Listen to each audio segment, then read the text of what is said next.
তিনি শহীদ হয়ে তিনি গোটা বিশ্বের মুসলিমদেরকে এক জায়গায় ঐক্যবদ্ধ করেছেন।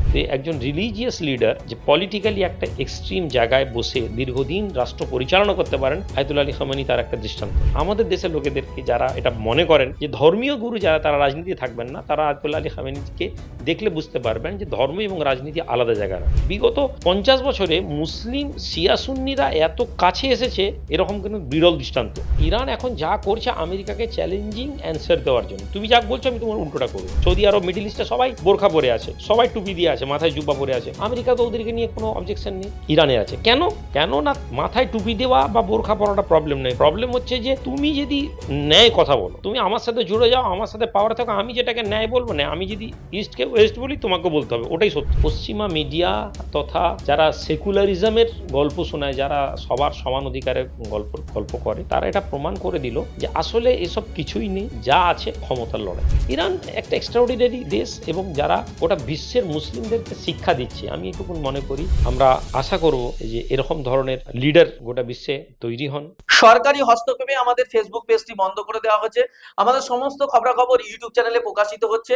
তাই আপনাদের সকলের কাছে অনুরোধ, আমাদের জিআই এর ইউটিউব চ্যানেল আপনারা সাবস্ক্রাইব করুন এবং আপনাদের আত্মীয় স্বজন, বন্ধু বান্ধব সকলকে বলুন আমাদের ইউটিউব চ্যানেলটি সাবস্ক্রাইব করতে। এবং পাশাপাশি বলবো, যারা আমাদেরকে ভালোবাসেন, আমাদের খবরগুলো আরো বেশি মানুষের কাছে পৌঁছে দেওয়ার জন্য আমাদেরকে আর্থিকভাবে আপনারা সহযোগিতা করুন। স্ক্রিনে যে কিউআর কোড দেওয়া আছে সেখানে স্ক্যান করে আপনারা আপনাদের যতটুকু সাধ্য যে যা পারবেন আর্থিকভাবে সহযোগিতা করে আমাদের পাশে দাঁড়ান। ইসরায়েল আমেরিকার যৌথ আক্রমণের ফলে ইরানের সর্বোচ্চ নেতা আয়াতুল্লাহ খামেনি সাহেব তিনি শহীদ হয়েছেন। এটা নিয়ে গোটা বিশ্বব্যাপী তোলপাড় হয়েছে, এটা নিয়ে কি বলবেন? দেখুন, আয়াতুল্লাহ আলী খামেনি রহমতুল্লাহ আলাইহির মৃত্যুর বিষয়ে সর্বপ্রথম দুটো ভিউ আছে, যেটা আগে বুঝতে হবে। একটা হচ্ছে যে শিয়া সুন্নি ন্যারেটিভ একটা গোটা বিশ্বের মুসলমানদের মধ্যে চলছে, এবং আমি খুব পরিষ্কারভাবে বলে দিই, বিশ্বের বড় বড় স্কলারদের বক্তব্যকে আমি শুধু আমার মতন করে বলছি, এমন নয় যে এটা আমার নিজস্ব রায়। তাদের মধ্যে কে আছেন আজকের দিনে সবচেয়ে বড় মুসলিম স্কলারদের মধ্যে যিনি আছেন, তার মধ্যে হযরত তাকি ওসমানী সাহেব, মুফতি শফি সাহেব রহমতুল্লাহ আলাইহির সন্তান, এবং বিশ্বের বড় স্কলার। কোনো দেওবন্দি তাকে এড়িয়ে গিয়ে কথা বলতে পারবে না, তার বক্তব্য। এছাড়াও তারিক জামিল সাহেবের মতন স্কলার, এছাড়া মধ্যপ্রাচ্যের বড় বড় সুন্নি স্কলারদের দুই একজন, যারা সিরিয়া অথবা ইয়ামানের মতন জায়গায় সুন্নি স্কলারদের মধ্যে, তাদের বক্তব্যগুলোকে যদি সামনে রাখি, তাহলে নিঃসন্দেহে তাকে শহীদ এবং মজলুম বলা হয়েছে।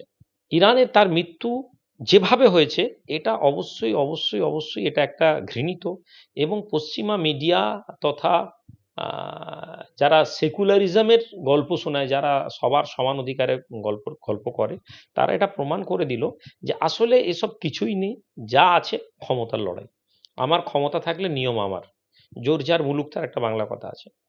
ফলে তিনি মারা গিয়ে শহীদ হয়ে তিনি গোটা বিশ্বের মুসলিমদেরকে এক জায়গায় ঐক্যবদ্ধ করেছেন। বিগত 50 বছরে মুসলিম শিয়া সুন্নিরা এত কাছে এসেছে, এরকম কিন্তু বিরল দৃষ্টান্ত। হাজার হাজার সুন্নি আমাদের মতন যারা একটু একটু বুঝে বা না বুঝে, প্রত্যেকে একজন অ্যাজ এ হিউম্যান, সেই যখন এই ঘটনাটা দেখেছে, সে তার পাশে দাঁড়িয়েছে। এটা প্রমাণ করে যে তিনি নিঃসন্দেহে একজন বড় মাপের মানুষ ছিলেন, এবং দীর্ঘদিন তিনি ইরানের সর্বোচ্চ পদে ছিলেন, এবং তার আদর্শের মধ্যে একজন রিলিজিয়াস লিডার যে পলিটিক্যালি একটা এক্সট্রিম জায়গায় বসে দীর্ঘদিন রাষ্ট্র পরিচালনা করতে পারেন, আয়াতুল্লাহ আলী খামেনি তার একটা দৃষ্টান্ত।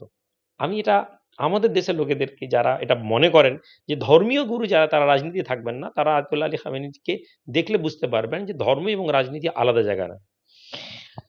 আর এই লড়াই অসম লড়াই, গোটা মধ্যপ্রাচ্যের মুসলিম দেশের একটা বৃহত্তর অংশ, যারা আমেরিকার কাছে নিজেদের গর্দানকে বিলিয়ে দিয়েছে, হাঁটু গেড়ে দিয়েছে, সেখানে একজন 84-85 বছরের বৃদ্ধ মৃত্যুকে উপেক্ষা করে নিজের ঘরে বসে শেষ মুহূর্ত পর্যন্ত লড়াইয়ের করতেন, এবং তার বক্তব্য আমি অনেকগুলো দেখেছি। তার বৃদ্ধ বয়সেরও দোয়া ছিল, আল্লাহ আমাকে শহীদ মৃত্যু দান করুন। তো আমরা তার মৃত্যুতে শোকাহত, এবং আমরা আশা করব যে এরকম ধরনের লিডার গোটা বিশ্বে তৈরি হন, যারা সঠিক দিশারি সমাজকে দেখাতে পারবেন, দিশা দেখাতে পারবেন।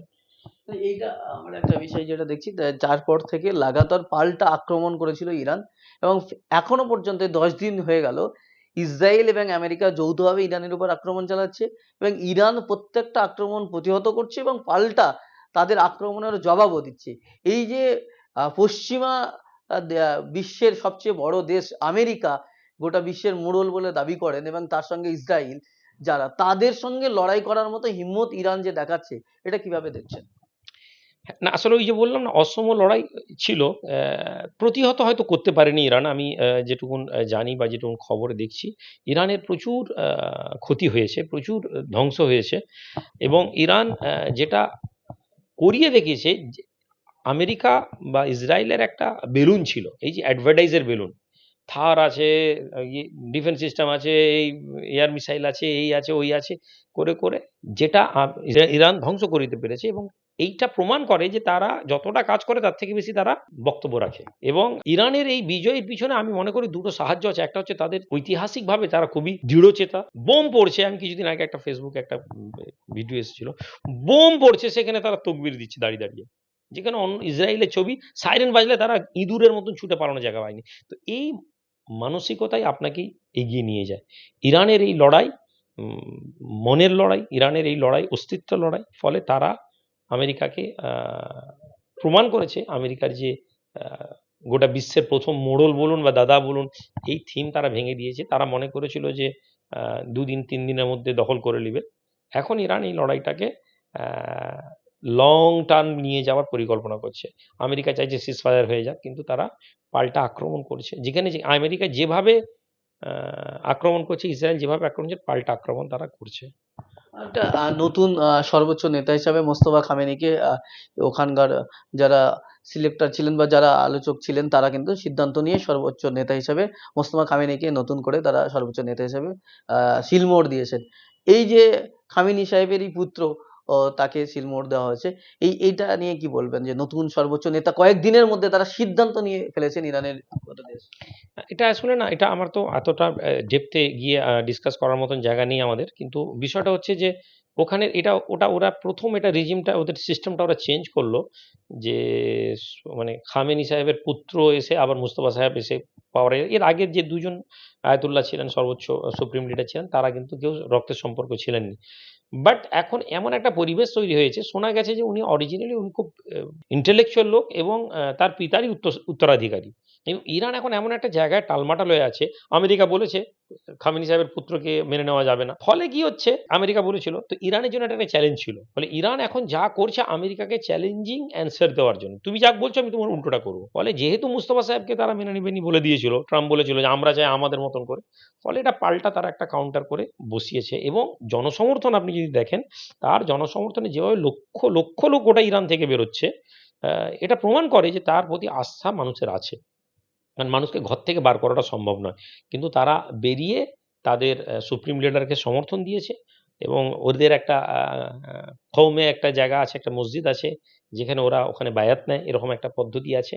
ইরান একটা এক্সট্রাঅর্ডিনারি দেশ, এবং যারা গোটা বিশ্বের মুসলিমদেরকে শিক্ষা দিচ্ছে। আমি এটুকুন মনে করি যে এটা গ্রহণ করা উচিত।